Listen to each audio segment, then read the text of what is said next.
যে আমি এখানে চিকেন রোস্ট করব, ওই জন্য রোস্টের চিকেনগুলো এই যে লবণ হলুদ আর লবণ আর আদা পেস্ট রসুন পেস্ট দিয়ে সুন্দর করে মাখিয়ে রেখেছিলাম। তারপরে চিকেন ফ্রাই করে রেখেছি।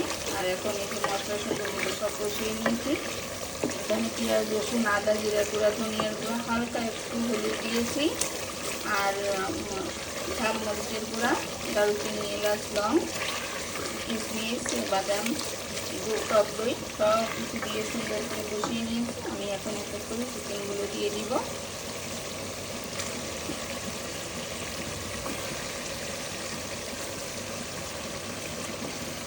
চিকেনগুলো সব দিয়ে তারপরে নাড়িয়ে নিব, নাড়িয়ে তারপরে গরম পানি দিব। গরম পানি বেশি না, এটা তো গরম পানি হালকা যাবে, কারণ চিকেন একদম সুন্দর মতো সিদ্ধ হয়ে গেছে। সবগুলো দিয়ে নেই, এগুলো সব দেওয়া কমপ্লিট। এখন আমি সুন্দর করে মশলার সঙ্গে পাশ করে একটু নাড়িয়ে দিব হালকা আলতোভাবে আর কি, কারণ সিদ্ধ চিকেন অনেক নাড়াচাড়া করলেই কিন্তু ভেঙে যাবে।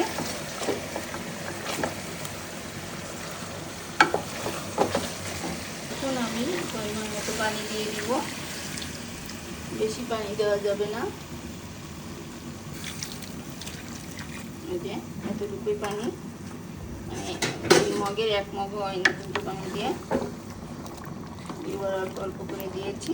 এখন ঢেকে রাখবো আর নাড়িয়ে দিব, হয়ে যাবে চিকেন রোস্ট। ধন্যবাদ সকলে, ভালো থাকবেন সুস্থ থাকবেন। ভিডিওটি ভালো লাগলে লাইক কমেন্ট শেয়ার